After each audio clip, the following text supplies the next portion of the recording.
सूत जी ने बहुत अच्छी बात कही है। वो कहते हैं हमारे द्वारा किए गए जितने भी पुण्य हैं, हमारे द्वारा किए गए जितने भी व्रत अनुष्ठान हैं, हमारे द्वारा किए गए जितनी भी तीर्थ यात्राएं हैं, हमारे द्वारा किए गए जितने भी धर्म की क्रियाएं हैं, ये सब ठाकुर जी ने स्वीकार कर ली हैं। हमारे पास इसका क्या प्रमाण है? कोई रसीद तो देते नहीं ठाकुर जी। कितनी बार वृंदावन गए थे? हुआ है 10-15 बार, लेकिन 10-15 बार आप तो गए थे, लेकिन ठाकुर जी की अदालत में प्रेजेंट लगी कि नहीं, ये कैसे पता चले? महाकाल भगवान पर कितने बार बिल्वपत्र चढ़ाया, दुग्धाभिषेक किया, ये आप तो गिनवा दोगे, लेकिन महाकाल पे तो हजारों लाखों लोग चढ़ाते हैं। आपका वाला उनको याद है कि नहीं, ये कैसे पता चले?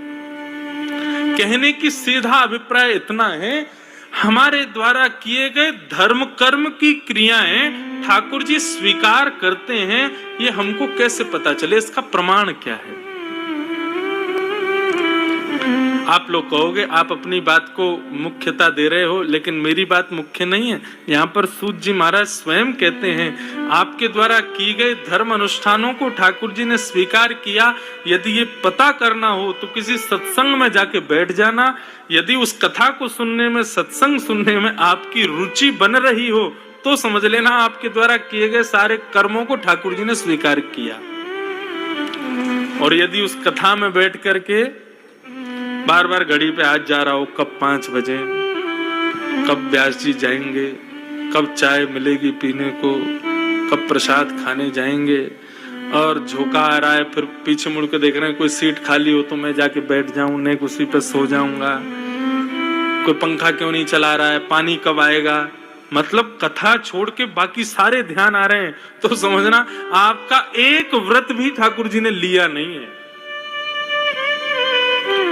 कथा में रुचि बनना ये हमारे ऊपर निर्भर नहीं करता, ये ठाकुर जी की कृपा पर निर्भर करता है। हनुमान चालीसा कितने लोगों को याद है? हाथ ऊपर करना,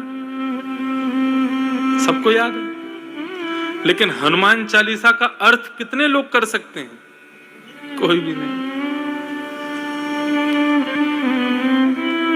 यही तो बात है। हमारी कीर्तन में बड़ी रुचि है, कथा में रुचि नहीं है। अगर हनुमान चालीसा का पूरा शब्दार्थ पता चल जाए ना, 1 साल तक इतने खुश रहोगे आप, 1 साल का पूरा जीवन ही खुश रहोगे। लेकिन अर्थ नहीं पता, केवल जैन मान गान सके जगह बस वो एक हमारे मन में एक बात आ गई है, ये कर्म हमको, ये क्रिया हमको पूरी करनी है, लेकिन उसको पूरा करने से कोई फायदा नहीं होगा। हनुमान जी कृपा कब करें? जब उसमें कहे गए तुलसीदास जी के भाव को तुम जानो, समझो, कह क्या रहे हैं, उसको तो हम जानना चाहते नहीं। मतलब क्या है? हम लोग प्रैक्टिकल पर बहुत बिलीव करते हैं, थ्योरेटिकल नहीं जाते। लेकिन भैया थ्योरी अच्छी नहीं होगी तो प्रैक्टिकल में फेल हो जाओगे। इसलिए थ्योरी क्या है? कथा, सत्संग, संतों का संग, सुंदर सुंदर भावों पर प्रवचन, ये सब थ्योरेटिकल है। यदि इसमें आपकी रुचि नहीं है ना, तो फिर ये प्रैक्टिकल वाला कितना भी बेलपत्र चढ़ाओ, दूध चढ़ाओ, परिक्रमा लगाओ, व्रत करो, इनसे कोई फायदा नहीं होने वाला है। कितना प्रैक्टिकल का 10 नंबर मिलता है बस, थ्योरी लिखने के 40 नंबर मिलते हैं स्कूल में। और कोई सोचे मैं प्रैक्टिकल के बेसिस पे ही पास हो जाऊं, नहीं हो पाएगा। कथा में रुचि बनना, कथा में मन लगना, सत्संग में मन लगना, किसी संत को सुनने में आनंद आना, किसी वक्ता की सुनने में रुचि होना, इस बात का प्रतीक है कि ठाकुर जी हमारे द्वारा की गई सब क्रियाओं को स्वीकार करते हैं। कल श्री हरिराम व्यास जी का प्रसंग मैंने कथा में सुनाया था। वे हरिराम व्यास जी ओरछा के राजगुरु थे, और ऐसा हरिराम व्यास जी के चरित्र में आता है कि श्री हरिराम व्यास जी ऐसे एकमात्र ब्राह्मण विद्वान थे जिनके कम से कम 55 राजा शिष्य थे। साधारण नहीं थे हरिराम व्यास जी। 55 राजकुल उनके चरणों में रहते थे। ऐसे श्री हरिराम व्यास जी ने जब वृंदावन की महिमा को सुना ना, पहली बार वृंदावन गए तो वृंदावन भी जब आ रहे थे तो 3 बैलगाड़ियों में अपने ग्रंथों को भर करके लाए। बहुत विद्वान थे, ग्रंथ पुस्तकों को भर करके लेके आए। परंतु जब वृंदावन की रसबीथियों में गए और वृंदावन के रस चंचरीकों के पास में गए तो उन्होंने क्या बताया? ठाकुर जी की सेवा से अधिक ठाकुर जी के भक्तों की सेवा को श्रेष्ठता दी। श्री हरिराम व्यास जी बहुत दिन तक यही सोचते रहे कि यहाँ पर ठाकुर जी से ज्यादा विशेषता ठाकुर जी के भक्तों को दी जाती है। दासानुदासो भवतास्मि भूयः। ऐसा क्यों? तब श्री हित हरिवंश महाप्रभु ने श्री हरिराम व्यास जी का ये भेद हृदय का दूर किया। जब हित हरिवंश महाप्रभु से जाकर के श्री हरिराम व्यास जी ने पूछा कि हरि से ज्यादा हरि भक्तों की सेवा श्रेष्ठ क्यों है? बहुत ध्यान से सुनिएगा, क्या आप सब लोगों के लिए भी है। ठाकुर जी की भक्ति तो सब कर लेते हैं, ठाकुर जी की सेवा सब कर लेते हैं, लेकिन हरि भक्तों की सेवा कोई नहीं कर पाता। हरि दासों की सेवा हमसे नहीं हो पाती। भगवान को मंदिर में जाके प्रणाम कैसे करना है सबको पता है, लेकिन हरिदासों को, संतों को, भक्तों को, वैष्णवों को प्रणाम कैसे करना चाहिए हमको नहीं पता। हित हरिवंश महाप्रभु के पास जाकर के जब हरिराम व्यास जी ने पूछा कि हरि से ज्यादा हरि भक्तों की सेवा श्रेष्ठ क्यों है, हित हरिवंश महाप्रभु ने एक शब्द में उत्तर दिया और उसी उत्तर से ही हरिराम व्यास जी सदा सर्वदा के लिए वृंदावन के हो गए। और उन्होंने क्या उत्तर दिया कि हरि की सेवा में हमारे हृदय का अभिमान दूर नहीं होता। हमारे अंदर जितने भी विकार हैं वो विकार बने रहते हैं, क्योंकि हरि की सेवा हम अपनी स्वेच्छा से करते हैं। ऐसा खिलाना, ऐसा पिलाना, ऐसे रखना, ऐसे सुलाना, ऐसा सब कुछ करना, उससे हमारे हृदय के विकार दूर नहीं हो पाते। लेकिन हरि भक्तों की सेवा से, संतों की सेवा से, कभी अपने घर पे किसी संत को बुला के देखना, ठाकुर जी को जितनी सरलता से आपने अपने मंदिर में बैठा रखा है ना, उतना ही कठिन है एक संत को घर पर उसकी पधरामनी करना, उसकी सेवा करना। हर चीज में संकोच होता है, कहां बैठाएं, कैसे बैठाएं, क्या दें, क्या ना दें, क्या पाएंगे, क्या नहीं पाएंगे, इनसे क्या पूछना चाहिए, क्या नहीं पूछना चाहिए, इतने घबरा जाते हैं लोग। तो इससे ये बात सिद्ध होती है कि हरि की सेवा से हमारे हृदय के विकार फिर भी बने रहते हैं, लेकिन हरिदासों की सेवा से विकार नष्ट होते हैं। इसलिए हरिदासों की सेवा श्रेष्ठ है।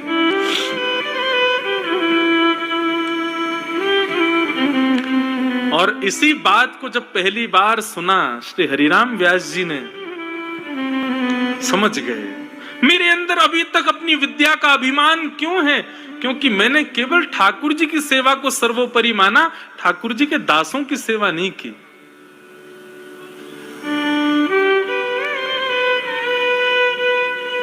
और उसी समय श्री हरिराम व्यास जी गए और अपनी तीनों बैलगाड़ियों में भर के जो वो ग्रंथ लेके गए थे सब यमुना जी में प्रवाहित कर दिया। किसी ने पूछा ये क्या कर रहे हो? बोले कि अब मेरे हृदय को ज्ञान प्राप्त हो गया। आज तक इन पुस्तकों में खोज रहा था, लेकिन आज एक संत के, एक हरि भक्त के चरणों में जाकर के मुझे वो ज्ञान प्राप्त हुआ।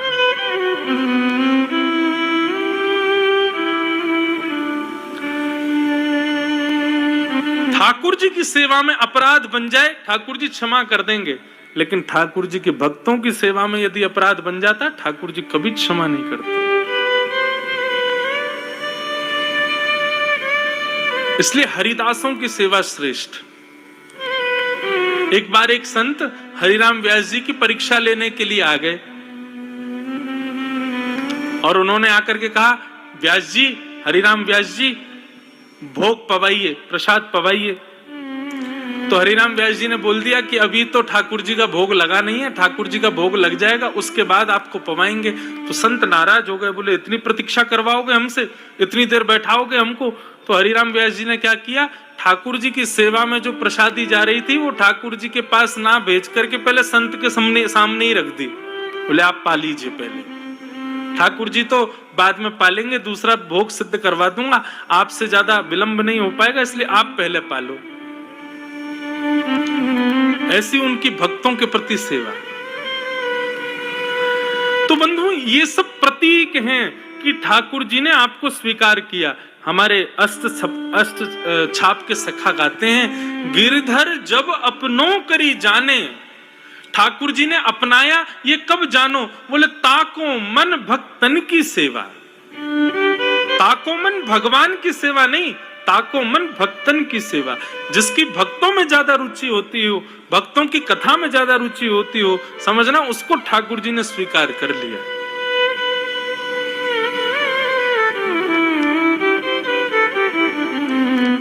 संत चरण रज सदा लुभाने, गिरधर जब अपनों करी जाने।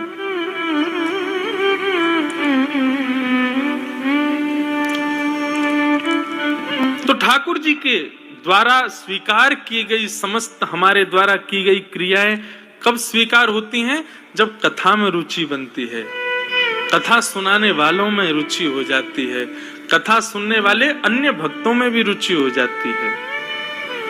भक्तों में रुचि नहीं है, भगवान में ही रुचि है। अब दर्शन करने लोग जाते हैं, महाकाल भगवान का दर्शन करने या वृंदावन बिहारी का दर्शन करने, और दर्शन करने जाएंगे, मुख्यता तो भगवान है, लेकिन इतने सारे भक्त चारों तरफ खड़े, उनमें कौन ही मार रहे हैं, उसको पीछे फेंक रहे हैं। बोले तू पहले हट।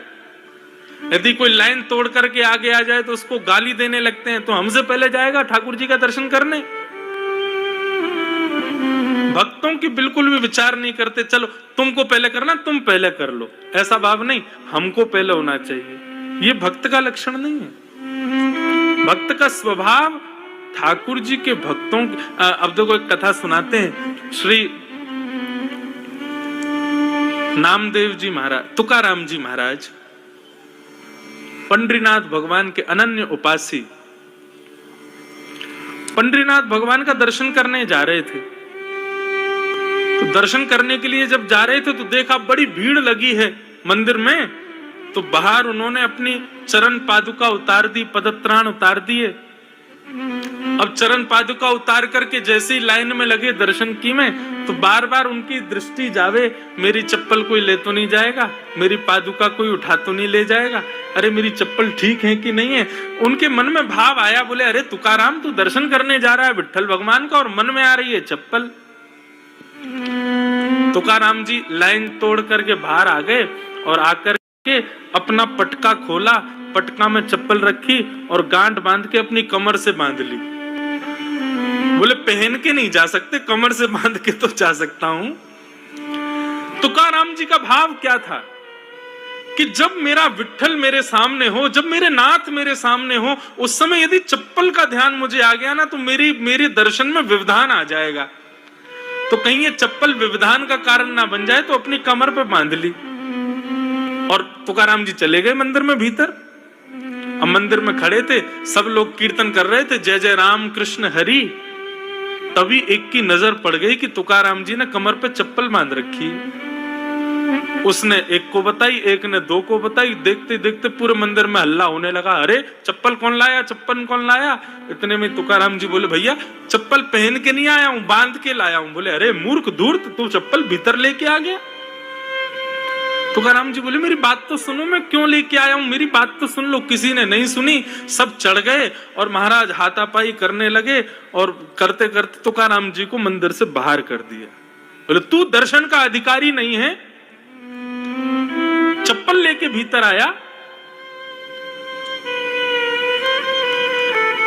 तुकाराम जी मंदिर के दूसरे कोने में जाकर के बैठ गए और बैठ करके बोले हे विट्ठल, मेरा मन का भाव आपके मंदिर की मर्यादा तोड़ना नहीं था।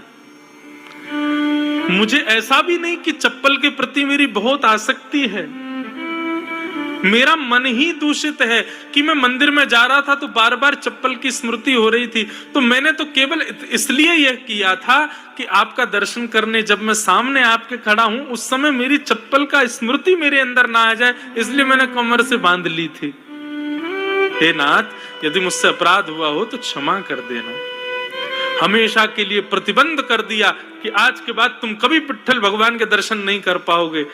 तुकाराम जी रोने लगे और विट्ठल विट्ठल विट्ठल कहकर के जैसे ही रुदन किया, स्थिति ये हुई, सामने दर्शनार्थी खड़े थे, लाखों की तादाद में भीड़ खड़ी थी, लेकिन पंडरीनाथ भगवान ने अपना मुख उस तरफ मोड़ लिया जहां तुकाराम जी बैठे थे। अपना मुख ही मोड़ लिया, मंदिर का द्वार ही मोड़ दिया।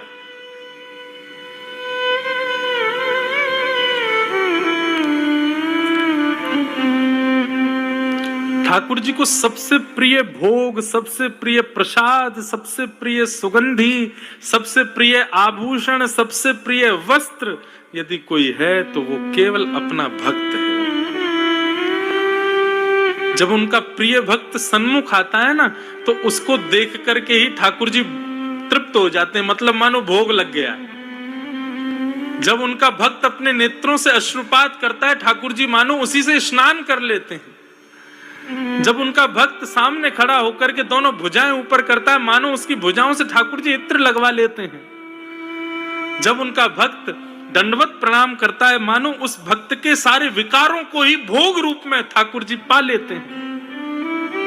तो भक्त ही सर्वस्व है ठाकुर जी का। यदि कोई उसका अपमान करता है, कोई उससे बैर करता है, कोई उसको दूर रखता है, तो वो कितना भी बड़ा भक्त हो, ठाकुर जी उसको स्वीकार नहीं करते।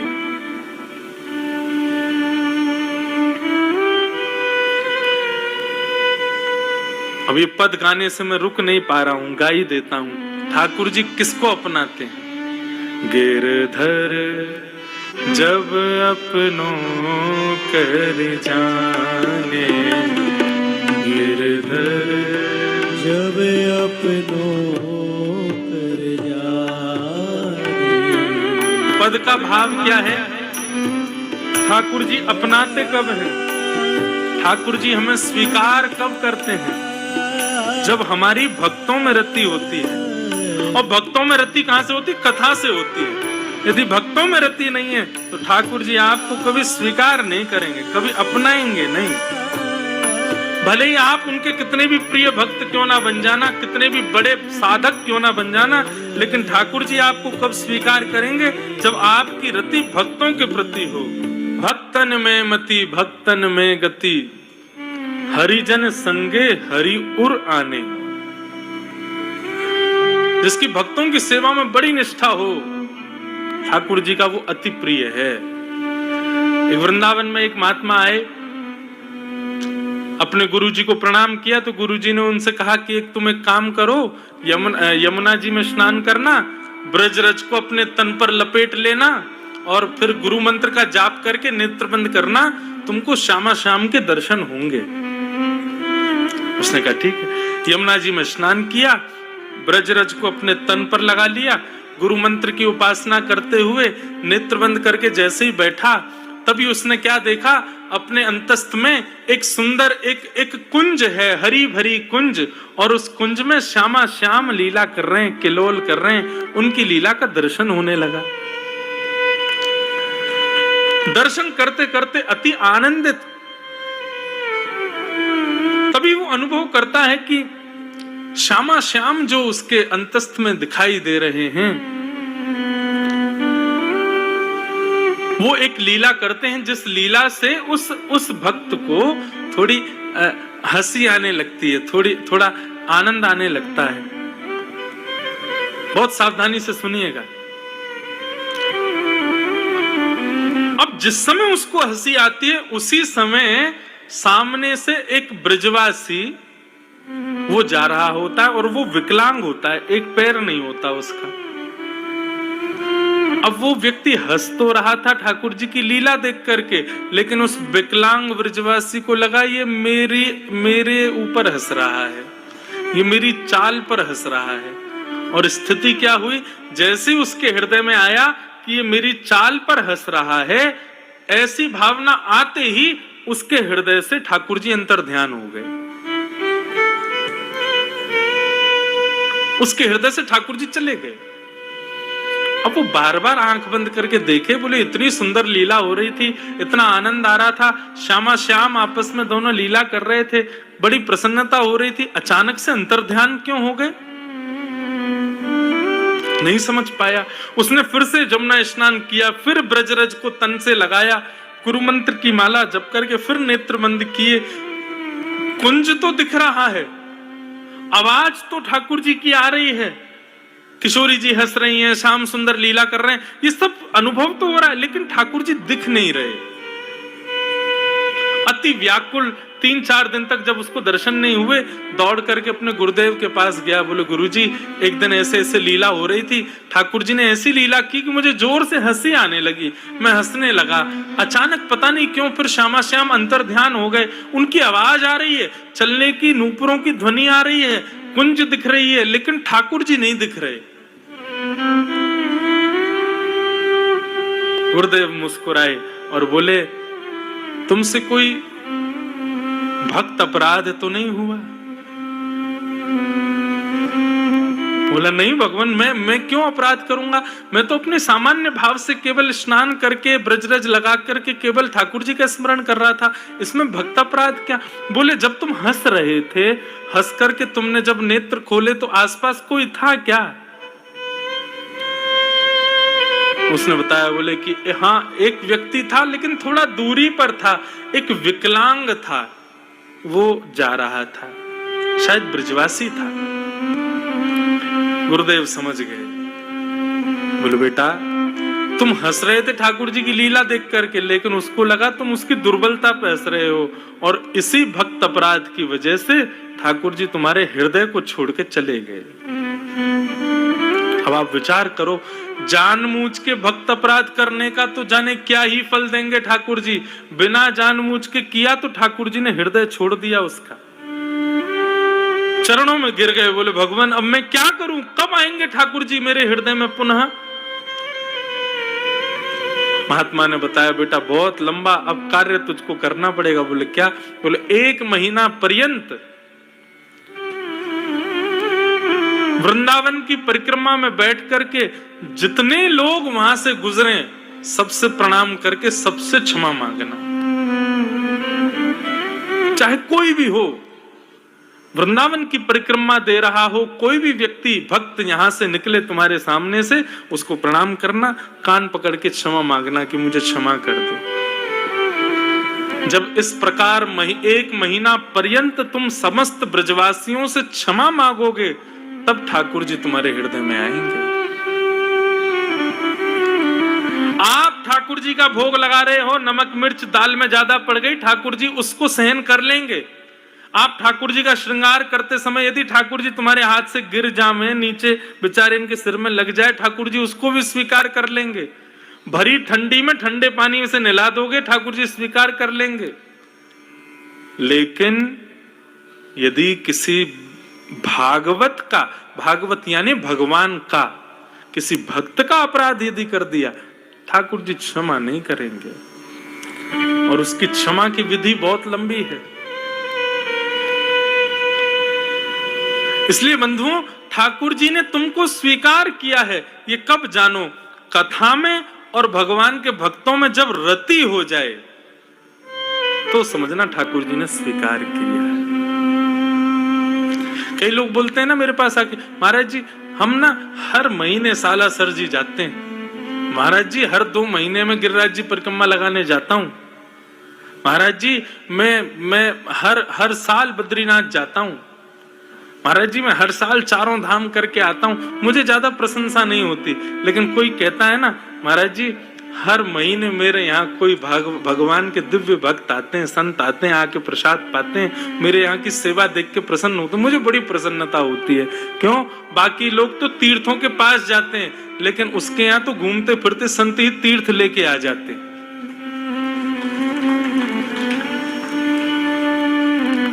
भक्तों की सेवा और कथा श्रवण, ये 2 रुचि यदि आपके अंदर हैं, तो समझना ठाकुर जी ने आपको स्वीकार किया है।